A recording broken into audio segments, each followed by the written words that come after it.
കോൺഗ്രസ് പാർട്ടിയെ സംബന്ധിച്ചിടത്തോളം Congress party 52 സീറ്റുകളിലേക്ക് ഒതുങ്ങിയപ്പോൾ B J പിയുടെ പ്രഖ്യാപിതമായ നിലപാടെന്ന് പറയുന്നത് കോൺഗ്രസ് മുക്ത ഭാരതം എന്നായിരുന്നു. താങ്കൾ അത് ഓർക്കുന്നുണ്ടാവും എന്നാണ് ഞാൻ വിശ്വസിക്കുന്നത്. അതെ.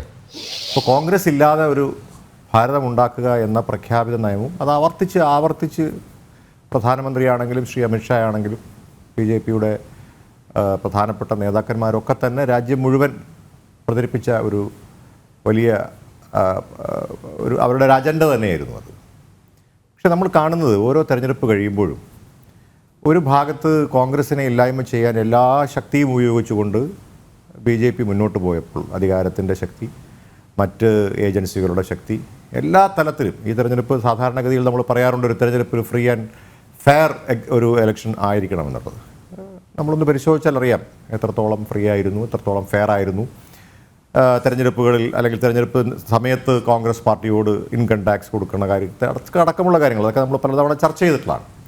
അതിൽ നിന്ന് അതിനെയൊക്കെ അതിജീവിച്ചുകൊണ്ട് 99 സീറ്റുകളിലേക്ക് കോൺഗ്രസ് 230 സീറ്റുകളിലേക്ക് ഇന്ത്യ മുന്നണിയും കടന്നു വരുമ്പോൾ അതിനകത്ത് വലിയ ആഹ്ലാദം ഒന്നുമില്ലെങ്കിൽ ഒരു ചെറിയ ആഹ്ലാദിക്കുന്നതിന് ഒരു കുഴപ്പമില്ല എന്ന് വിശ്വസിക്കുന്ന ഒരാളാണ് ഞാൻ. ചെറുതായിട്ട് ആഹ്ലാദിച്ചു, ആ ഒരു ചെറിയ ആഹ്ലാദമേ ഞങ്ങൾക്കുള്ളൂ. അത് മാത്രമല്ല, ഞങ്ങൾ തെരഞ്ഞെടുപ്പിൽ മുന്നോട്ട് വെച്ച 2-3 കാര്യങ്ങൾ രാജ്യത്തെ സാധാരണക്കാരായിട്ടുള്ള ആളുകൾ ഏറ്റെടുത്തിരിക്കുന്നു എന്നുള്ളതാണ് ഈ തെരഞ്ഞെടുപ്പിൽ ഇന്ത്യ മുന്നണി ഒരു സമയത്ത് നമുക്കറിയാം. ആ ഇലക്ഷൻ്റെ കൗണ്ടിങ്ങിൻ്റെ ഒരു രാവിലെ ഒരു 10 മണിക്കുള്ള സ്റ്റേജിലൊക്കെ 260 എന്ന് പറയുന്ന തുല്യ ബലാബലത്തിലേക്ക് എത്തിയ ഒരു സമയമുണ്ട്. അപ്പം അങ്ങനെ ഒരു 400 ഇസ്ബാർ എന്താണ് 400 പാർ എന്ന് പറയുന്ന ഒരു വലിയ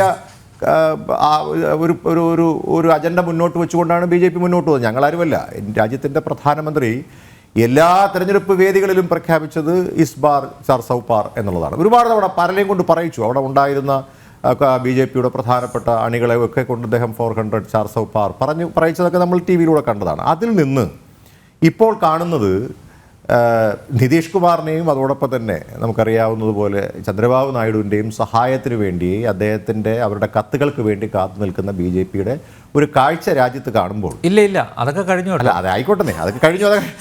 അത് അല്ലെങ്കിൽ ആ ഒരു കാഴ്ച കക്ഷി നേതാക്കൾ യോഗം ചേർന്നു, അതൊക്കെ കണ്ടെന്ന് നിങ്ങൾ പാലം വലിക്കും എന്ന് പറഞ്ഞ നിതീഷ് കുമാറാണ് ഇന്ന് യോഗത്തിൽ പങ്കെടുത്ത് അദ്ദേഹം പറഞ്ഞ എത്രയും പെട്ടെന്ന് സർക്കാർ രൂപീകരിക്കണം. അല്ല, അതായിക്കോട്ടെ, ഞാനത് കണ്ടു.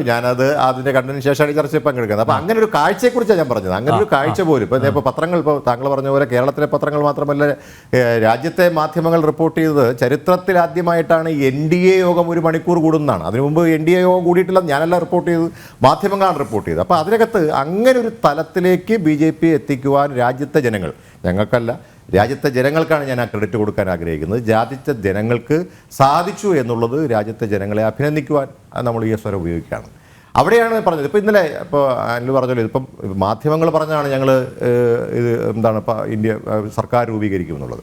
വളരെ കൃത്യമായി ഇന്നലത്തെ മീറ്റിങ്ങിൽ ഇന്ത്യൻ നാഷണൽ കോൺഗ്രസിൻ്റെ പ്രസിഡന്റ് ശ്രീ മല്ലികാർജ്ജുന ഖാർഗെയും അതോടൊപ്പം തന്നെ മുൻ പ്രസിഡന്റ് ശ്രീ രാഹുൽ ഗാന്ധിയും പറഞ്ഞൊരു കാര്യം, ഞങ്ങൾ ഇന്ന് കൂടുന്ന ഞങ്ങളുടെ ഇന്ത്യ മുന്നണി യോഗത്തിൽ അതിനെക്കുറിച്ച് നമ്മൾ ആരംഭിച്ചു, പുരോഗമിക്കുകയാണ്. അതെ, ആ യോഗത്തിൽ ഞങ്ങളത് ചർച്ച ചെയ്തതിന് ശേഷം മാത്രമേ നമ്മൾ അതിനകത്തൊരു തീരുമാനം പറയുകയുള്ളൂ എന്നുള്ള കാര്യത്തിൽ അത് കൃത്യമായി പറഞ്ഞു. അത് ഞങ്ങളാരും ഇത് രൂപീകരിക്കുമെന്നും പറഞ്ഞില്ല. കാരണം ഞങ്ങൾക്ക് പ്രതിപക്ഷത്ത് ഇരുന്ന് മുന്നോട്ട് പോകുന്നതിനൊരു പ്രയാസമില്ല. കാരണം രാജ്യത്തെ ജനങ്ങളുടെ മാൻഡേറ്റ് അങ്ങനെയാണെങ്കിൽ അതിനെ ഉൾക്കൊണ്ടുകൊണ്ട് കഴിഞ്ഞ 10 വർഷക്കാലം ഞങ്ങൾ ആ മാൻഡേറ്റ് ഉൾക്കൊണ്ടില്ലേ. അപ്പോൾ 5 വർഷക്കാലം ഇപ്പോൾ തന്നിരിക്കുന്നതെന്ന് പറഞ്ഞു കഴിഞ്ഞാൽ ഞങ്ങളിപ്പോൾ പത്രങ്ങളൊക്കെ പറഞ്ഞതുപോലെ ഞങ്ങൾ തോറ്റെങ്കിലും ഞങ്ങൾ ജയിച്ചൊരു പ്രതീതിയാണ് ജനങ്ങൾക്കും ഞങ്ങൾക്കും. കാരണം ജയിച്ചെങ്കിലും തോറ്റ ഒരു പ്രതീതിയാണ് BJP സംബന്ധിച്ചിടത്തോളം. കാരണം 400-ൽ നിന്ന് 240-ലേക്ക് പോകുന്ന ഒരു സാഹചര്യം എന്ന് പറയുന്നത് ചെറിയ കാര്യമല്ല. കാരണം അതിൻ്റെ റീസൺ എന്താണെന്ന് വെച്ച് കഴിഞ്ഞാൽ എന്താണ് അത്രയും ശക്തി, അത്രയും പണം, അത്രയും സംവിധാനം 300-ലെത്തി. അതുകൂടെ ഡോക്ടർ GV ഹരി അങ്ങയുടെ ശ്രദ്ധയപ്പെടുത്തുകയാണ്. അതായത് 7 സ്വതന്ത്ര MP-മാർ അവർ കൂടെ പിന്തുണ കൊടുത്തിട്ടുണ്ട്. ഇപ്പം ടോട്ടൽ ടാലി നോക്കുന്ന സമയത്ത് 300 NDA. അല്ല, അതിനകത്തൊരു അത്ഭുതമുണ്ടോ? ഞാൻ ചോദിക്കട്ടെ, അതിനകത്തൊരു അത്ഭുതമുണ്ടോ? ഇവിടെ ഈ രാജ്യത്ത് അധികാരം പൂർണ്ണമായി എന്താണ് നമുക്കറിയാവുന്നതുപോലെ MLA-മാർ 40 MLA-മാർ ഉള്ള സ്ഥലങ്ങളിൽ പോലും അങ്ങനെ അല്ലെങ്കിൽ ഭൂരിപക്ഷം ഇല്ലാത്ത സ്ഥലത്ത് പോലും ആ ഉള്ള സർക്കാരിനെ തള്ളിയിട്ട് അധികാരത്തിലേക്ക് വരുന്നൊരു സാഹചര്യമൊക്കെ നമ്മൾ കണ്ടല്ലോ.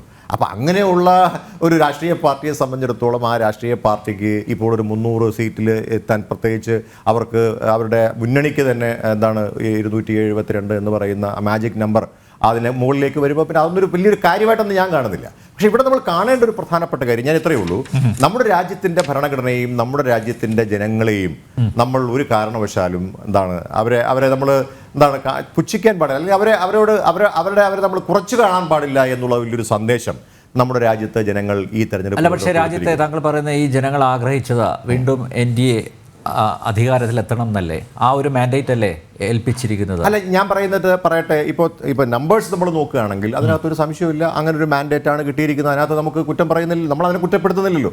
വിജയിച്ചതിനെക്കുറിച്ചും അല്ലെങ്കിൽ സീറ്റുകൾ നേടിയതിനെക്കുറിച്ചും വീണ്ടും സർക്കാർ വരുന്നതിനെക്കുറിച്ചുമുള്ള കാര്യത്തെക്കുറിച്ചല്ല ഞാൻ പറയുന്നത്.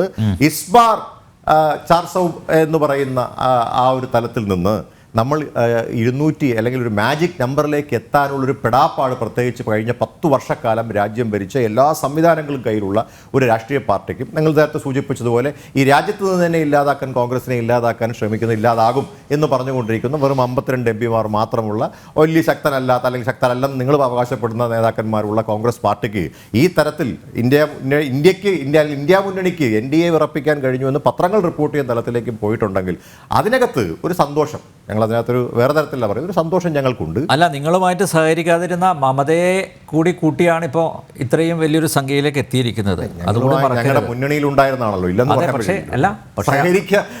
അവരെങ്ങനെയാ മത്സരിച്ചത്? അല്ല, എങ്ങനെ മത്സരിച്ചോട്ടെ, ഞങ്ങളുടെ മുന്നണിയിൽ നിന്നുകൊണ്ടാണല്ലോ ഒരു മത്സരിച്ചത്, അല്ലാന്നൊന്നും ഒരു പറഞ്ഞില്ലല്ലോ.